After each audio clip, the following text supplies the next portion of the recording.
యశ్వల్ గారు అన్న వెళ్ళాక మీరు నేనైతే ఎక్కించుకొని పోయేవాడిని కారు అన్నారు కదా అన్న మీరు మరి వైలెన్స్ మీ లాంటి వాళ్ళు అలా మాట్లాడటం అంటే ఒక్కటన్నా వైలెన్స్ అనేది పక్కన పెడితే ఇప్పుడు లోపల నా ఫ్యామిలీ ఉన్నదనుకో అన్న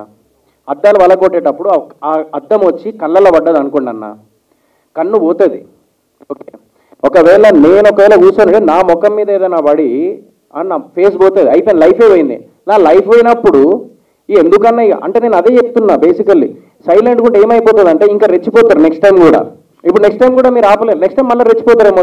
చెప్పలేము బయట అదే అలవాటు అవుతుంది it's not about the violence అన్న ఇప్పుడు ఏం మనిషిని కొట్టుకుంటూ వెళ్ళిపోవడం అనేది అయ్యో మొత్తం ఎక్కించి పోం కదా అన్న పోయి రివర్స్లో పోతా అంటే వాడే మళ్ళీ వెనక్కి వెళ్ళిపోతాడు ఆడే భయపడి ఎందుకంటే వాడు నడుచుకుంటూ వచ్చేటానికి అంతుంటే మనం కార్లు వేసి గేర్లు వేసి గట్టిగా గుద్దుతో ఎట్లుంటే అంటే గట్టిగా పోతాడు ఎట్లుంటే ఉంటాడు ఆడ మనిషి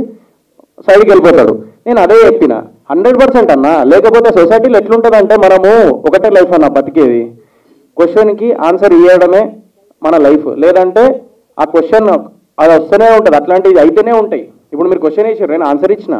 యాక్షన్కి రియాక్షన్ ఉంది డెఫినెట్లీ యాక్షన్కి రియాక్షన్ ఉండాలన్న నా దృష్టిలో అయితే అది ఇట్స్ నాట్ అబౌట్ వైలెన్స్ ఎదుటోడు వైలెన్స్ చేస్తూ ఉంటే నేను సైలెంట్గా కూర్చుంటే మనకు అలవాటు అవుతుంది అది నెక్స్ట్ టైం చేస్తాడు ఇప్పుడు ఎంతమందిని అని చెప్పేసి ఇది చేస్తారు డెఫినెట్ నా ఫ్యామిలీ ఉంది లేడీస్ ఉన్నారు నాకు నా పేరెంట్స్ కంటే నా ఫ్యామిలీస్ కంటే ఎక్కువ ఎవరు కాదు ఆ టైంలో నాకు ఎవ్వరు కనబడాడు కానీ చెప్తా నేను అదన్నా నేను చెప్పేది అంటే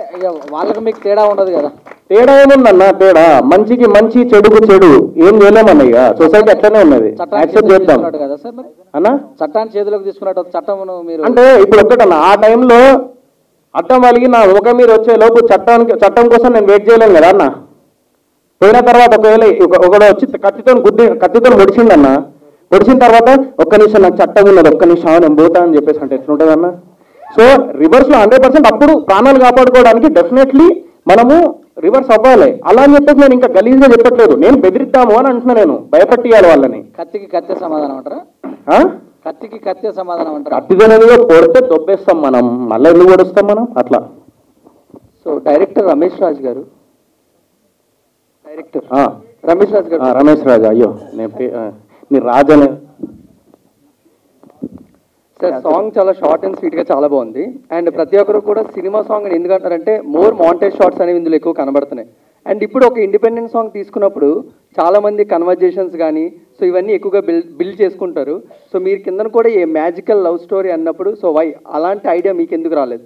8 minutes 9 minutes డ్యూరేషన్ తీసుకుంటున్నారు చాలా సింపుల్గా అదే అండి ద మ్యాజికల్ లవ్ స్టోరీ అన్నప్పుడు ఐ మీన్ కన్వర్జేషన్స్ పెట్టొచ్చు బట్ కొంత షార్ట్ ఫిలిం లాగా కనిపిస్తుందేమో అని ఒక చిన్న అనిపించింది అంతేగాని వేరే ఉద్దేశం లేదండి సో మీ ఒక విజువల్ వైజ్ వెళ్ళిపోతే సరిపోతుంది అనుకొని యా షార్ట్ అండ్ స్వీట్గా పెట్టాం సోహెల్ అన్న